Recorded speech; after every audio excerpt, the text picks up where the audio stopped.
क्या आप भी बिग बॉस देखते हैं और क्यों? ये सब कुछ देखने के लिए हाँ बिग बॉस कहते हो, मेरे से क्यों पूछ रहा है? मेरे से क्यों पूछ क्या मेरे मुंह पे कहीं को आ रहा है? चल शाना बन छापरे आजा, हिम्मत है लाफा देखे देगा, आजा ना। और ये सब कुछ देखने के बाद अगर आपको मजा आ रहा है, आपको खुशी हो रही है, तो इसका मतलब आपका मेंटल हेल्थ पूरी तरीके से बिगड़ चुका है, आपकी सोच पूरी तरीके से नीचे जा चुकी है। जो दूसरों के झगड़े देख के, दूसरों को गालियां देख के, जो दूसरों के दुख और तड़प को देख के खुश हो रहा है, ऐसी सोच हमारी बन चुकी है इसी रियलिटी शो के कारण। अब कुछ लोग बोलेंगे कि ये तो एंटरटेनमेंट है, इसको एंटरटेनमेंट की तरह हम देखते हैं, लेकिन ऐसी कई रिसर्च सामने आई है जहां पे एंटरटेनमेंट के लिए जो मूवी, टीवी शो और वेब सीरीज बनते हैं, इसका सीधा असर हमारे रियल लाइफ पे भी पड़ता है। इसलिए ऐसे कई क्राइम होते हैं जो इंस्पायर्ड होते हैं टीवी शो और वेब सीरीज से। बहरहाल बिग बॉस देखने के बाद हम इंसानियत खो चुके हैं और भी हमारी सोच नीचे जा चुकी है। हम तो अच्छे हैं, लेकिन लोग हमारे बारे में बुरा सोचते हैं। उसका रीजन ये है कि ये टीवी शो देख के हम भी उस तरीके से एक्ट करते हैं लोगों के साथ में, जिसके वजह से हम उनकी नजरों में बुरा बन जाते हैं। बिग बॉस जो है ऐसी चीजें लोगों में फैला रहा है और वो हम हमारे फैमिली के साथ बैठ के एवरी डे एवरी आवर ले रहे हैं, अपने अंदर वो चीजें हम कंज्यूम कर रहे हैं। बिग बॉस जैसे नॉनसेंस और वाहियात शो से हम क्या घटिया चीजें सीख रहे हैं जो आने वाले फ्यूचर में और भी खतरनाक साबित हो सकते हैं, जानेंगे आज के इस वीडियो में। लेकिन उसके पहले अगर मेरा काम आपको अच्छा लगता है तो प्लीज मेरे साथ बने रहिए, मेरे चैनल को सब्सक्राइब करें। मेरा नाम है जय नाइक और आप देख रहे हैं जय नाइक टॉक्स।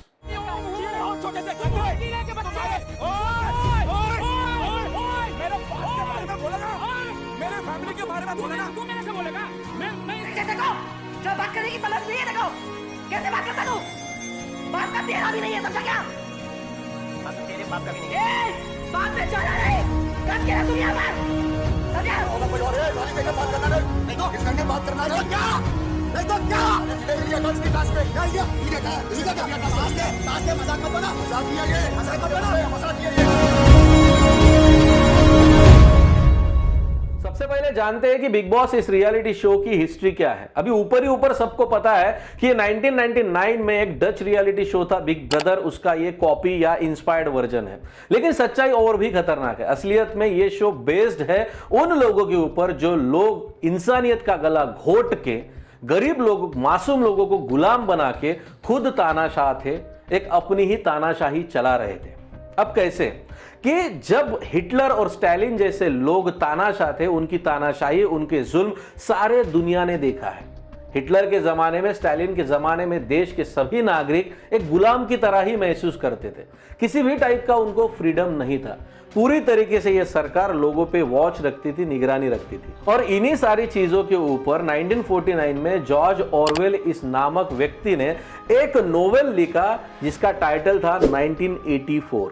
उसके अंदर एक कंसेप्ट था बिग ब्रदर वॉचिंग यू, मतलब दो आंखें और सर्वेलेंस कैमरा जो हमेशा लोगों पे निगरानी रख रहे हैं, हमेशा लोगों को देख रहे हैं कि वो क्या कर रहे हैं क्या नहीं। लोग जो है वो बिग ब्रदर को नहीं देख पाते थे, बस वो सुन पाते थे। और ऐसे ही चीजों को लेके फिर 1999 में डच रियलिटी शो बना, इसी बुक से इंस्पायर्ड होते बिग ब्रदर। फिर बाद में अमेरिका में उसको बिग ब्रदर नाम से ही कॉपी किया गया और 2006 में फिर ये शो भारत में आया और भारत में शुरुआत हुई ऐसी वाहियात चीजों की। अब जरा सोचिए कि जिस शो का बेस या जिस शो की हिस्ट्री इंस्पायर्ड होती है कुछ ऐसे चीजों से जहां पे इंसानियत की कोई जरूरत है ही नहीं, जहां पे गुलाम बनाया जाता है, जहां पे लोगों पर ध्यान दिया जाता है, जहां पे अपनी प्राइवेट लाइफ प्राइवेट नहीं रहती है, सब कुछ सरकार या कोई ऐसी ताकत, ऐसा कोई तानाशाह डिक्टेटर देख रहा है हमें कि जो कुछ भी हम कर रहे हैं उस शो से हम क्या सीखेंगे, क्या उम्मीद करेंगे। एक एक करके जानते हैं कि हम कितना कुछ गंदा कंज्यूम कर रहे हैं बिग बॉस को रोजाना देखकर। सैडिस्टिक इस शब्द का अर्थ ऐसा होता है कि अगर किसी को पीड़ा हो रही है, दुख हो रहा है, अगर कोई व्यक्ति तड़प रहा है तो वो देखकर किसी और को खुशी मिलती है, प्लेजर मिलता है। और इस शो में भी ऐसी ही चीजें दिखाई जाती है। मुझे हार्ट हो रहा है बिग बॉस, मुझे हार्ट हो रहा है, हार्ट हो रहा है मुझे, हार्ट हो रहा है, हार्ट हो रहा है मुझे, डोंट टच मी। कम बच्चा, हंसी है यार, गंदी लड़की यार। बस नहीं गंदी लड़की। ओए ओए यही शो के टास्क होते हैं। बिग बॉस में जानबूझ के ऐसे कुछ टास्क दिए जाते हैं जिसके वजह से किसी एक को पीड़ा और दूसरे व्यक्ति को वो चीजें करनी पड़े, फिर बाद में उसके रिएक्शन में वो चीजें हंसी और मजाक में ली जाए, और इसी के वजह से शो में टीआरपी आती है। टीआरपी इसलिए आती है क्योंकि हमारी सोच भी सैडिस्टिक हो चुकी है। हम भी लोगों का दुख, लोगों की पीड़ा देख के खुश होते हैं। देखिए, बहुत बार ऐसा होता है कि रास्ते पे अगर कुछ चल रहा है तो हम वहां पे कुछ स्टैंड लेने की जगह या वो लड़ाई या झगड़ा रोकने की जगह वीडियो बनाना शुरू कर देते हैं। ये सोच हमारी हो गई है, और इसी सोच के कारण पिछले कुछ महीनों पहले दिल्ली में एक घटना हुई थी जहां पे एक लड़का एक लड़की को बेरहमी से चाकू से मार रहा था। उस समय तो आजू बाजू वाले लोग आना जाना कर रहे थे, लेकिन किसी ने भी रोका नहीं। लोग देखते रहे क्योंकि लोगों को प्लेजर मिलता है अगर किसी और को दुख हो रहा है, किसी और को तकलीफ हो रही है।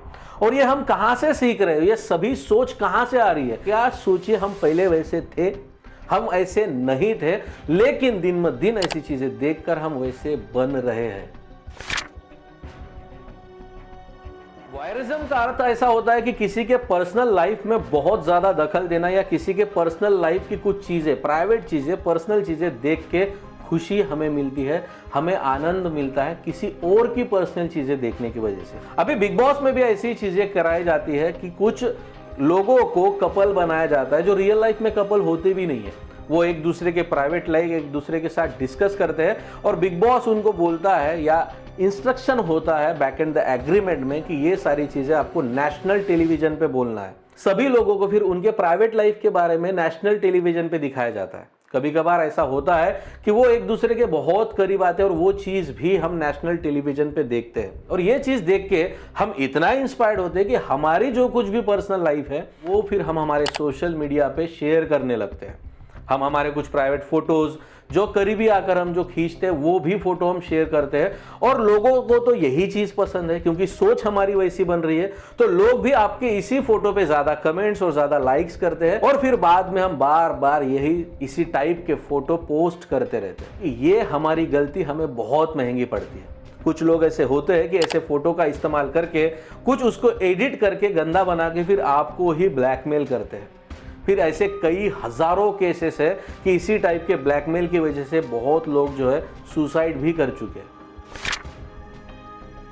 अभी आज के समय पे तो ये जानना बहुत मुश्किल है कि आपके साथ में कौन खड़ा है और कौन आपके अगेंस्ट में है। कुछ लोग ऐसे आपके रियल लाइफ में भी आपको देखने मिले होंगे कि जो आपके सामने आके आपकी तारीफ करते हैं, आपके लिए बड़ा अच्छा बोलते हैं, आपके तारीफों के पुल बांधते हैं, और जैसे ही कहीं और जाते तो दूसरी तरफ जाके वो चुगली करना शुरू कर देते हैं। फिर देख के आप परेशान होते हैं कि यार ये बंदा मेरे सामने आके इतनी अच्छी मेरे बारे में बात करके गया और जाके अभी वहां पे चुगली कर रहा है। ये सब हम सीख कहां से रहे? बिग बॉस में आपने कई बार ऐसा देखा होगा कि कोई एक आदमी वहां पे जा रहा है, किसी और से बात कर रहा है, और उसी आदमी के बारे में किसी और से जाके बात कर रहा है। ये बैक बीटिंग हम सीख कहां से रहे? या हम टीवी शो पे देख रहे हैं कि ऐसा भी हम कर सकते हैं, ऐसा भी मजा किसी के लाइफ में हम ले सकते हैं, किसी एक दूसरे को झगड़ा लगा के हम भी इंजॉय कर सकते हैं। तो ये चुगली करना, बैक बीटिंग करना, ये सीख भी हम ऐसे बिग बॉस से ही रहे हैं, ऐसे टीवी रियलिटी शो से ही हम सीख रहे हैं जो हमें संस्कार में नहीं मिले हैं, जो हमारे स्कूल कॉलेजेस या घर में हमें सिखाए नहीं जाते हैं। हमेशा हमारी माँ या बड़े बुजुर्ग हमें यही कहते कि बेटा किसी की चुगली नहीं करना है, सबके साथ साथ रहना है। आपको याद है श्रद्धा वालकर केस? कुछ महीनों पहले ये घटना हुई थी दिल्ली में।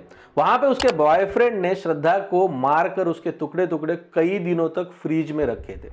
जब उसके बॉयफ्रेंड को अरेस्ट किया गया, इन्वेस्टिगेशन हुआ, तो उसने कहा कि ये सब कुछ जो है मैं जो सीखा या इंस्पायर्ड हुआ था ये टीवी शो और वेब सीरीज देख के। लालबाग मुंबई में और एक घटना हुई थी जहां पे एक लड़की ने अपने 55 साल की मां का कत्ल करके बॉडी कट करके फ्रिज में रख दिया था। इस लड़की ने भी कहा था कि मुझे ऐसा करने की आइडिया जो है वो टीवी शो से आई, वेब सीरीज से आई।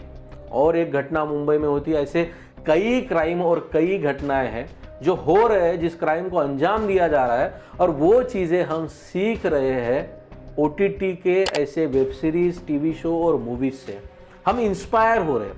सोचिए क्या सच में इतने हम गिर चुके हैं कि किसी को काट रहे हैं, कोई किसी का मर्डर कर रहे हैं, और वो देख के हमें प्लेजर मिल रहा है, वो देख के हमें खुशी मिल रही है। इतना हम गिर चुके हैं।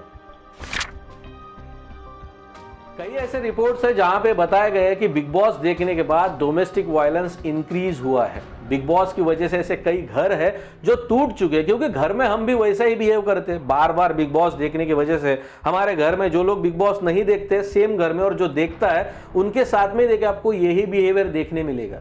वो बिग बॉस में जिस तरीके से लोग रहते हैं उस तरीके से घर में रहने की कोशिश करते हैं, हर काम को एक टास्क की तरह लेते हैं और अगर टास्क पूरा नहीं हुआ तो फिर झगड़ा शुरू हो जाता है, डोमेस्टिक वायलेंस बढ़ जाता है। इसकी वजह से हमारे मेंटल हेल्थ, इन सारी चीज़ों पे बहुत असर पड़ता है, डिप्रेशन में हम जाते हैं। और हमारा ही छोड़िए, जो बिग बॉस में पार्टिसिपेंट्स थे उनके भी मेंटल हेल्थ पे बहुत असर पड़ा है। ऐसे कई पार्टिसिपेंट्स हैं जो बिग बॉस से बाहर आने के बाद जिन्होंने कन्फेस किया है पब्लिकली प्रेस के सामने कि हम बिग बॉस छोड़ने के बाद मेंटली ट्रीटमेंट ले रहे हैं, हमारी मेंटली हालत इतनी खराब हो चुकी है कि हमें डॉक्टर के पास जाना पड़ रहा है। भोजपुरी के एक जाने माने एक्टर है खेसारी लाल यादव, वो बिग बॉस में थे और बहुत ही जल्द उनकी एग्जिट हो गई थी, क्योंकि वो उस तरीके से बिहेव नहीं कर रहे थे जिस तरीके से बिग बॉस को रिक्वायर्ड होता है लोगों को दिखाने के लिए। उन्होंने क्या कहा आप सुनिए। पे संस्कार नाम की कोई चीज नहीं, वहाँ पे माँ बहन का इज्जत नहीं है, और जहाँ पे माँ बहनों की इज्जत नहीं है उस जगह पे रहना पसंद नहीं करता। नहीं बोला है कि आप वहाँ जाकर लड़ाइयाँ करो, किसी के मुंह पे थूक दो, किसी की माँ की कितनी अच्छी अच्छी गालियाँ दे दो आप, बिग बॉस ने तो नहीं बोला आपको। लेकिन आप एक सेलिब्रिटी होने के नाते आपका दायित्व तो बनता है कि समाज को एक अच्छी संदेश भी दिया करो आप। अब सवाल यह है कि अगर इतनी गलत चीजें बिग बॉस में हो रही है, इतनी गलत चीजें बिग बॉस लोगों को दे रहा है और वो हम ले भी रहे हैं और बहुत बार ऐसा हो रहा है कि इंस्पायर होके हम एक्ट भी कर रहे हैं, तो फिर क्या ये बिग बॉस देखना चाहिए या नहीं? इसका जवाब है नहीं। और ये मैं नहीं कह रहा हूं, ये कह रही है इसी बिग बॉस के शो के होस्ट सलमान खान की माता जी। उन्होंने कहा है कि बिग बॉस इतना वायलेंस वाला शो है, इतना गलत शो है कि इसको किसी को भी देखना नहीं चाहिए, ये खुद सलमान खान ने कहा। अब कुछ लोगों का ये मानना है कि अगर ऐसे टीवी शो और मूवीज और वेब सीरीज की वजह से इतने समाज में प्रॉब्लम होते तो इसे बैन क्यों नहीं कर दिया गया। देखिए, फ्रीडम ऑफ स्पीच है, किसी को भी यहाँ पे कोई बैन कर नहीं सकता, लेकिन ये कर रहे हैं क्योंकि आप उनसे करवा रहे हो, या हम देख रहे हैं, हमें ये सब कुछ देखना पसंद है, उनको टीआरपी मिल रही है तो बार बार ये वही चीज बनाएंगे। ये कभी भी मत सोचिएगा कि इन्होंने पहले बनाया, पहले हमने ये देखा है, हमने इंटरनेट पे सर्च किया है, हमारे सर्च हिस्ट्री को स्टडी करके ही ये लोग ऐसा शो बनाते हैं। जितने भी वेब सीरीज अभी के जमाने में आ रही है वो सभी क्राइम बेस्ड होती है, क्योंकि हम ज्यादातर चीजें वही सर्च करते हैं, इसलिए ये लोग ऐसा ही कंटेंट बार बार बनाते हैं ताकि आप देखें और उनकी कमाई हो। लेकिन इससे समाज खराब हो रहा है, समाज बिगड़ रहा है। वीडियो के अंत में बस इतना कहना चाहूंगा कि अगर आपको सोचने की क्षमता खत्म करनी है, आपको आपकी बुद्धि खत्म करनी है, जो भी इंटेलेक्चुअल आप थॉट्स रखते हो उनको खत्म करना है, तो जरूर आप बिग बॉस देखिए। लेकिन अगर आपको एक सोशल रिस्पॉन्सिबल पर्सन बन के रहना है, एक अच्छा व्यक्ति बन के रहना है, जो अच्छे संस्कारों के साथ आगे जाए, जो एक थॉट प्रोसेस रखता हो, जो इंटेलेक्चुअल हो और जिनको अपनी जिंदगी बर्बाद नहीं करनी है, उनको बिल्कुल ही बिग बॉस जैसा वाहियात और नॉनसेंस शो नहीं देखना चाहिए। तो आज के लिए इतना ही दोस्तों। उम्मीद करता हूं कि वीडियो आपको इंफॉर्मेटिव लगा होगा। उम्मीद ये भी करता हूं कि वीडियो को आप लाइक करेंगे, शेयर करेंगे। अगर आपकी कोई राय है तो मुझे कमेंट सेक्शन में जरूर बताएं। ऑलरेडी चैनल को सब्सक्राइब कर लिया, इस कॉन्फिडेंस के साथ आज मैं आपसे विदा लेता हूं। मिलते हैं अगले वीडियो में, तब तक के लिए अपना ख्याल रखिए। धन्यवाद।